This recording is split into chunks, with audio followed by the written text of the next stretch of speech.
اللهم بارك على محمد وعلى آل محمد كما باركت على إبراهيم وعلى آل إبراهيم إنك حميد مجيد. نننی حدیث کې د جنت خزانه بیانې 1443 نمبر حدیث مبارک دی 1443. عن ابي موسى رضي الله عنه قال سيدنا ابو موسى رضي الله عنه نے روایت دی جلیل القدر مفتی صحابی دی ابو موسى اشعری الله پاک دې راضي شي الله پاک دې د خپل ځان ناراضي کی زما او ستاسو د ټول امت د طرفه دی الله پاک ابو موسى اشعری ته بهترینی بدلی ورکړي. قال ویلی دی قال رسول الله صلی الله تعالی علیه وسلم رسول الله صلی الله علیه وسلم ارشاد فرمایلی دی الا ادلک علی کنز من کنوز الجنت آیا زتا تا یو خزانه د جنت د خزانو نه خایم د جنت د خزانو نه د یوې خزانه خبر در نکم.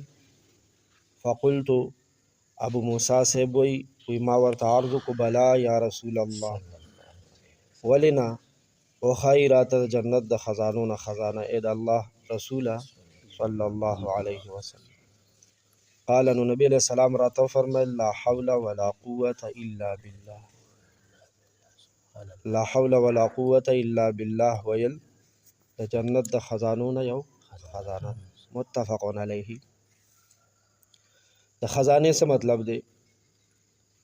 خزانه خو مونږ دې ته وایو که نه یو دا واړه د ټیکري او د پلاستیک خزانه ځان له اخیستې هغې کې چې پلار مور والا کومې پیسې ورکوي نو څه په دغه خپله خزانه کې اچوي او څه ټیکري والا خزانه کې اچوي نو هغه څه وخته بعد هغې کې څه پیسې جمع شي بیا یې پې څه شی وشي یو دغې ته خزانه وایي. او یو مونږ او تاسو هره ورځ په دې تمه یو چې چېرته کور کې څه بنیاد کنم او چېرته ورکې زړه سره وځي یو د سرو زرو د دینارونو نه ډک یو منګی ورکې روځي چې اووه طبقه مې روشن شي اووه پیړۍ مې روښانه شي نو دغې خزانې ته وایي.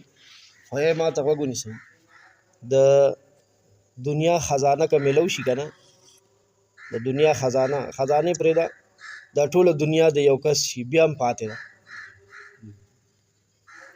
او پیغمبر علیه السلام مونږ او تاسو ته د خزانې ټکی وویلو وي د جنت د خزانو نه خزانه نو د خزانې مطلب دا دی چې د دې ثواب به د لا حول ولا قوة الا بالله د دې ثواب به د قیامت په ورځ باندې د خزانې په شکل کې میلاوي هغه به داسې خزانه وي چې هغه به چېرې ختمیږي نه به زه ختمیږم او نه به خزانه ختمیږي. نو ووایي یو د دنیا خزانه ده هغه مول چاته میلاوي که نه میلاوي نو یا خزانه فنا کېدو والا د دنیا یا خزانه به وي د خزانې مالک به شي فنا به شي او د آخرت داسې خزانه ده په څه میلاویږي ولا حول ولا قوة الا بالله باندې چې نه هغه خزانه بیا پنا کېږي او نه د خزانې مالک الله دې نصیب یو دا مطلب دی چې د لا حول ولا قوة الا بالله اجر به سبا د قیامت په ورځ باندې د خزانې په شکل او صورت کې میلاوي. او دویم مطلب شارحینو د حدیث دا ویلی دی چې څوک لا حول ولا قوة الا بالله ډیر وایي لا حول ولا قوة الا بالله ډیر وایي که نه وی الله تعالی به د ده زړه غني کي الله تعالی به د دې کلماتو د برکته د ده زړه غني کي د ده په زړه کې به دا یقین پیدا شي چې هر کار د الله تعالی د طرف نه کي. دا زمونږ د جماعت ملګري چې کوم محنت کوي که نه چې د لا اله الا الله مطلب دا دی چې هر څه کېږي د الله د طرف نه مخلوق د الله د ارادې نه بغیر هیڅ هم نشي کولی او الله د مخلوق د ارادې نه بغیر هر څه کولی شي. یو خدا ویل دي که نه دا بار ویل دي دا ټکي مونږ ته مشرانو دې دپاره راکړي دي چې ځکه یو ټایم داسې د قبلېدو ګړی وي د ویونکي زړه تکوش او یقین مرتبه کې یا د اورېدونکي نو بس زندګي به ورسره روښانه شي. الله دې دا خبرې زمونږ زړه ته یقین په درجه کې کوزي کي نو زړه بیا غني کي د زړه د غني کېدو مطلب دا دی الله بیا پړه کې دا یقین پیدا کي چې هر کار د الله له طرف نه کېږي نفع نقصان چې راځي د الله له طرف نه راځي نو دی به بیا خپل ټول کارونه الله ته حواله کوي. نننۍ ورځې څومره کارونه دي که نه دا به چا ته حواله کوي الله نو چې الله ته کوم کار حواله شو خو پوره کېږي بیا ګورئ بیماریم الله راولي او صحت هم الله ورکوي، مصیبت هم د الله له طرف نه راځي او لرې کوونکی هم څوک دی؟ الله پاک دی. لا حول ولا قوة الا بالله سره زړه غني کېږي. دې ته موږ پښتو کې موړ اروا وایو، مړې سترګې، موړ خوی.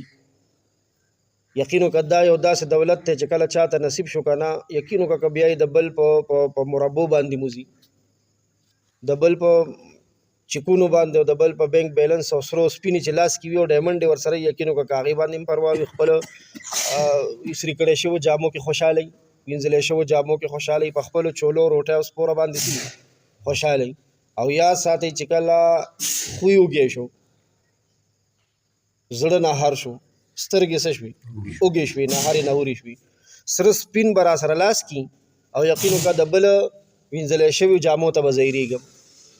نن ګورئ موږ ټولو باندې دا ټوقه شوې ده، نو موږ او تاسو ټولو ته خصوصا زنانو ته د دې کلمې ډېر سخت ضرورت دی. زنانو ته هغې چې چېرته لاړې شي، خصوصا چې بیا د ناوې کوټه وګوري، د ناوې کوټه خو به دوی خامخا ګوري چې کله د ناوې کور ته لاړ شي، دا شی و دا شی نه و، دا فلانې شی دوه و، لس و شلو. نن موږ ټول د ناشکرۍ شکار شوي یو. نبی علیه السلام چې زمونږ کوم تربیت کړی و هغه تربیت باندې موږ نه چلو. څه تربیت یې کړی و؟ وایي د دنیا په اعتبار سره ځان نه کمزوري ته ګوره او د دین په اعتبار سره ځان نه اوچت ته ګوره. نو بیا به کیسه سمه شي. دا زمونږ نبی علیه الصلاة والسلام زمام تربیت کړی دی، ستام او د نارینه او د زنانه او مونږه کیسه اړولې کړې ده، الټه ده پوټه ده. په دین کې د ځان نښکته ته ګورو، مړه هغه بل خو منزل هم نه راځي. زه خو شکر دی که تکبیر الله رانه لارو نو رکو کې خو مې استاد جي را لاندې کو نو دې پورې ناز شي، رکو کې خو مې استاد جي را لاندې کو نو که هغه مونځ هم نه کوي، هغه وګوره. نو مونږ د دین په اعتبار سره ځان نه کم ته ګورو او په دنیا کې بیا څنګه په دې صبر کوو؟ نه وګوره زوی ته هم څه وایو، هغه تر زامنو ته دې وګوره، هغه د پردی ځمکې خپلې کې واخیسته، تاسو خپلې خرڅوئ. نو دې د وجې نه بیا خوی وږی کېږي. لا حول ولا قوة الا بالله سره به سترګې مړېږي او اروا چې موټ شو بیا به د دنیا په هېڅ شي نه وځي. او یا حضرات محدثین د دې جملې یو بله معنا بیانوي، وایي د نبی علیه السلام مقصد د دې کلمې عظمت، قدر او قیمت بیانول دي.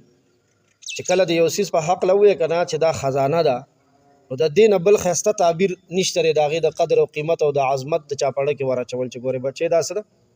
خزانه ده، خزانه ګورې. او تر دې حدیث کې تر دې ځای راغلی دي او که اوږدی وي خیر دی، نور روایتونو کې اوږدم لا حول ولا قوة الا بالله العلي العظیم، نور روایتونو کې ورسره دغه ټکی مې اضافي راغلی، که اضافي مو وی خیر څه پروا نشته دی. نو دا د جنت د خزانو نه خزانه مونږ او تاسو ته میلاو شوه. ګورو مونږ او تاسو د دې خزانې څومره قدر کوو. الله دې مونږ ټول قدردان جوړ کړي او دا روزانه کم از کم 314 وایي، 314 ځله. علما فرمایي وایي 314 ځل دا هغه عدد دی چې سړی بیا هغه مونږ ته ویلی کېږي ډېر ډېر ذکر کوئ که نه. نو 314 ځل ویلو سره سړی د ډېرو ویونکو یعنی کثرت سره ذکر کوونکو په فهرست او په لیست کې شاملېږي. الله دې پوهې سره د عمل کولو توفیق راکړي. لا حول ولا قوة الا بالله. یا